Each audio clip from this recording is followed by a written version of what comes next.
Miss Penny, and I am thrilled to spend a day with a chef to find out all about what chefs do. Hi, Miss Penny. My name is Chef Michelle Bernstein. We are here at our restaurant called Cafe La Trova. Could you tell me what's the difference between a chef and a cook? Oh, it's huge. So cooks cook. Hopefully they cook really well. Chefs, of course, cook, and we should be the best cook in the kitchen. However, most importantly, we need to learn how to create. So we write menus. We have to come up with recipes. It's a lot of responsibility. There's so many things that are involved in a day-to-day in a chef's life. What does your typical day look like? There is no typical day in a kitchen, which is probably why I love this life and this career. But I will tell you that it ends very late at night and usually begins very early in the morning. And a typical morning is receiving product. And that's a really big deal for a lot of us, because when your produce and all of your products, your meats, your fish, your fruit, when everything comes in the back door, you have to check it. And so when everything comes in the door and everything is to your satisfaction, then you know that you're starting off your day right. Chef, what's your very favorite part of the day? Probably the part where I get to create. I do this because I love to create. I love to, kind of like when people paint pictures. I love to paint a picture, but on a plate. So before we get a chance to look in the kitchen, would you show us what you wear? Do chefs wear certain clothes? Not only would I love to show you what we wear, we call it our chef garb, I would also love to show you our tools. Wonderful. Let's do that. Okay.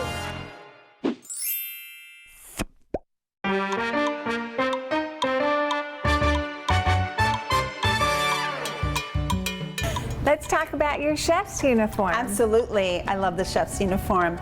This is actually a really, really nice material of chef coat because it breathes really well. And as you can imagine, the kitchens are really hot. So it's really important that they're made out of a breathable material like a good cotton. The buttons, as you can see, essential. There's always really nice buttons on a chef coat. And of course, you have to have your name. The next thing is, of course, the apron. And this is actually my favorite part of the day, is putting on my apron. I like to tie my apron in the back, really nice and tight. And then of course you have the shoes. Usually you see chefs wearing clogs. Now these are actually clogs, they're just boot clogs. The clogs have really hard fronts, so that if anything falls on them, you're protecting your toes. They are non-skid, which means that even if there is a wet floor or if something has fallen on the floor, chances are I am not going to slip and fall, which is great. What about chef's hats? So we call them toques. However, the chef is usually not wearing one. It is really hard to move as fast as you need to and to go into the hotline, into the refrigerator, doing all the things you need to do with a hat on because it constantly gets knocked off. Right. And you brought some tools to show us. I did. I would love to show you my knife bag. May I? Yes, please. So a lot of chefs have bags like this. They're either called chef rolls or chef bags, but basically they all unroll. As you can see in this layer, I have a couple of smaller knives, like an everyday knife, and I always have guards on my knives. I love the fork. The carving fork is essential. But I'm going to show you my favorite tools. Believe it or not, spoons are my favorite tools in the kitchen. You can pretty much do almost everything needed to do in a kitchen other than with a knife, with a spoon. And I saw before you had a meat thermometer. Oh, I do. Hold on. Why would you take a meat's temperature? So when you're cooking almost actually anything, if you're cooking a turkey, you want to make sure that you always have a thermometer with you to make sure everything is cooked through perfectly. And how do you take their temperature? You don't put it on their forehead? Or It's not like taking our temperature. So this little part of the tool is very sharp. And this is inserted into the fattiest part of meat, fish, whatever it might be. You insert it quickly, and then this registers, and it will tell you probably in a couple of seconds what temperature you're at. That's terrific. Well, let's take a tour of the kitchen. Sounds good. Okay.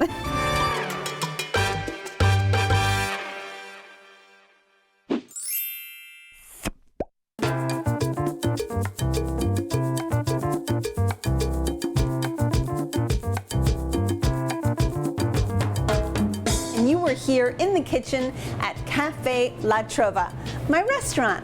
The kitchen is where we cook everything, we make everything delicious so that you can enjoy your meals. Now there's a couple things behind me I wanted to explain. First of all, this door leads to what's called a walk-in refrigerator. Why is it called a walk-in refrigerator? Well, because you can walk in. Now everything should be labeled with a date and with the name of what everything is, so everyone knows when it was made and what exactly is in every container. There's heat lamps all over so that we make sure that all the plates stay nice and warm before they come to your table, unless of course you're ordering something cold like a salad. So this is how the kitchen works. This is a hot line, and we call it a line because it's really a straight line. And it's hot because all those things back there cause a lot of heat. We have burners, we have stoves, we have ovens, grills, fryers, something called a griddle, which is also called a plancha. And then over there, we have something called the salad station or the pantry station. And as you can see, I, the chef, stand kind of in the middle of all of it. And why am I standing on this side and not back there? So that I can see all the food before it goes out to the dining room to get to your table. I want to make sure that everything looks just right so that when you come in and you have dinner, you will love your experience here at Cafe La Trova. And that, my friends, is how a professional kitchen works.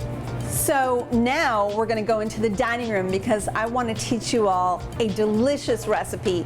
It's an oldie but a goodie. It's one that you might see in a lot of grocery stores, but I'm going to make it into a more chefy recipe. So follow me.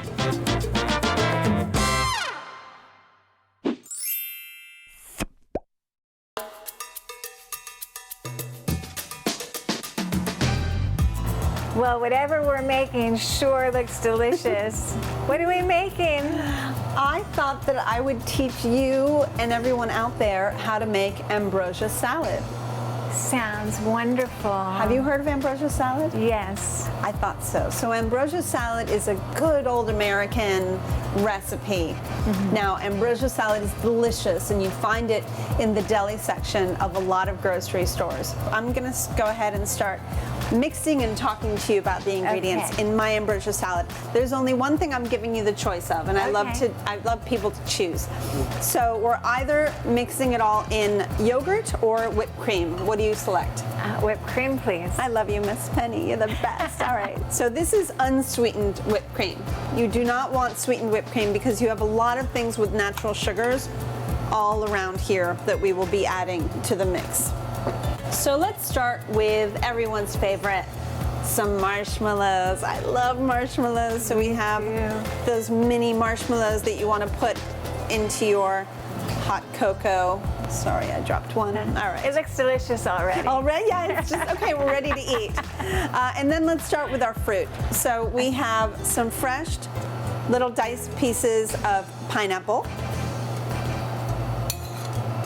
I love pineapple.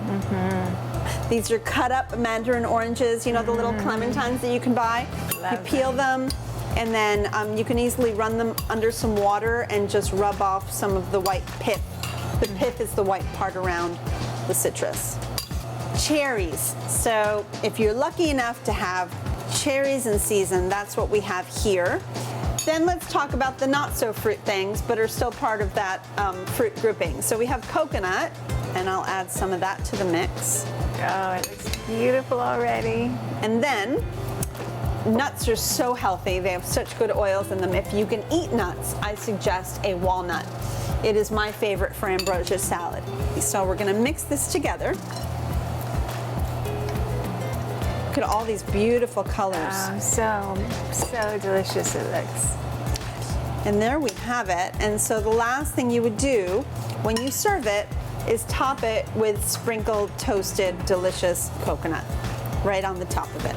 Michelle, I have to tell you, it has been a wonderful day to spend a day with a chef, a day with you. It's been absolutely delightful and delicious. Thank you, Miss Penny. It means so much that you came and spent the day with me.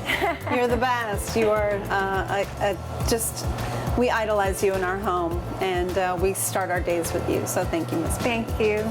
Let's toast to that. Salud. Salud.